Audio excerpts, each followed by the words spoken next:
Bismillahirrahmanirrahim. Assalamualaikum warahmatullahi wabarakatuh. Perkenalkan, nama saya Fitra Huljana dari kelas Manajemen Bisnis Syariah. Di sini saya akan menjelaskan sedikit tentang case study Lasik Fashion Corporation.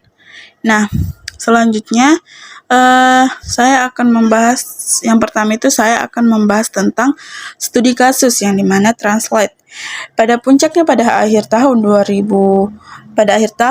Lasik Fashion Corporation TLC Laser A Centers di Toronto, Ontario yang memiliki 62 klinik, Dr. Hugo Sutton, seorang ahli bedah mata dan seorang profesional klinis di University of British Columbia, dan Michelle Henderson mendirikan Lasik Fashion pada tahun 1997. Sejak tahun 1978, Sutton telah mengoperasikan klinik matanya sendiri yang awalnya berspesialisasi dalam operasi katarak.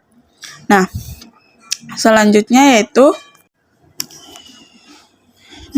pada bulan Desember 1999, Henderson mengumumkan niatnya untuk meningkatkan kecepatan ekspansi. Mulai Maret 2000, Lasik Fashion akan mulai berkembang dengan kecepatan 1 situs baru per minggu untuk membuka sekitar 20 klinik di Amerika Serikat. Seluruh proses mengirimkan akan distandarisasi, mulai dari dekorasi ruang tunggu hingga berpendekatan di mana pasien dikonseling dan kornea dilaser. Ini adalah satu-satunya cara untuk menangani pasien dalam jumlah besar. Nah, selanjutnya yaitu pada tahun 2001, industri ini terposok dalam perang harga yang buruk yang diprakrasi oleh Lasik Fashion. Belum lagi perang iklan dengan banyak perusahaan menghabiskan 10 hingga 13% pendapatan untuk iklan TLC, bahkan menandatangani pegolf profesional Tiger Woods untuk mengkonter. Saham Lasik sendiri turun dari $0 pada bulan April 1999 menjadi sekitar 1/10 jumlah tersebut pada bulan Desember tahun 2000. Nah, sebagai akibat dari semua ini terjadilah konsolidasi Globe. Nah, selanjutnya pembahasan kasus yang dimana Fisik Lasik bertujuan untuk mendapatkan keunggulan kompetitif dalam industri bedah mata dengan menawarkan harga terendah dengan keuntungan marginal berdasarkan volume operasi yang tinggi. Selain itu, perusahaan juga agresif dalam kampanye iklannya. Harga diturunkan dari biaya awal $5.000 menjadi $1.598 untuk kedua mata.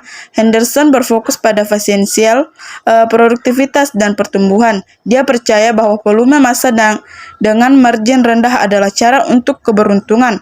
Untuk mencapai semua ini, ia mendorong rekayasa ulang model tradisional bedah refraktif dengan menggunakan model trade-off konvensional. Dapat dilihat bahwa biaya pada dasarnya dipotong dengan mengorbankan kemampuan manufaktur lainnya seperti mengurangi jumlah karyawan, berusaha untuk tidak menggunakan peralatan yang mahal, dan memangkas ahli mata dari proses yang dilakukan untuk memangkas biaya. Nah, selanjutnya adapun pembatasan buat karyawan yang dimana penghapusan karyawan dan peningkatan beban kerja pada karyawan tertentu dapat menghasilkan kualitas dan kinerja yang buruk yang mengarah pada perawatan pasien yang buruk. Nah, yang kedua itu penolakan untuk mengadopsi teknologi dan mesin terbaru dapat bertindak sebagai celah dalam strategi organisasi karena dapat menyebabkan pendapatan yang tidak berkelanjutan dalam jangka panjang. Meskipun adopsi model non-teknologi dapat mengurangi biaya operasi, namun hal tersebut juga dapat mengakibatkan peningkatan operasi standar atau non-pemeliharaan standar. Nah, adapun solusinya yang dimana untuk mencapai keberhasilan rumah sakit perlu mempertahankan efisiensi kinerja staf, perawatan pasien, dan operasi secara keseluruhan. Dalam melakukan ia harus menjaga keseimbangan antara kinerja dan biaya operasi. Hal ini disebabkan oleh fakta bahwa menawarkan nilai bagi banyak orang. Nah, sekian dari penjelasan tentang case studi Lasik Corporation. Sekian. Wassalamualaikum warahmatullahi wabarakatuh.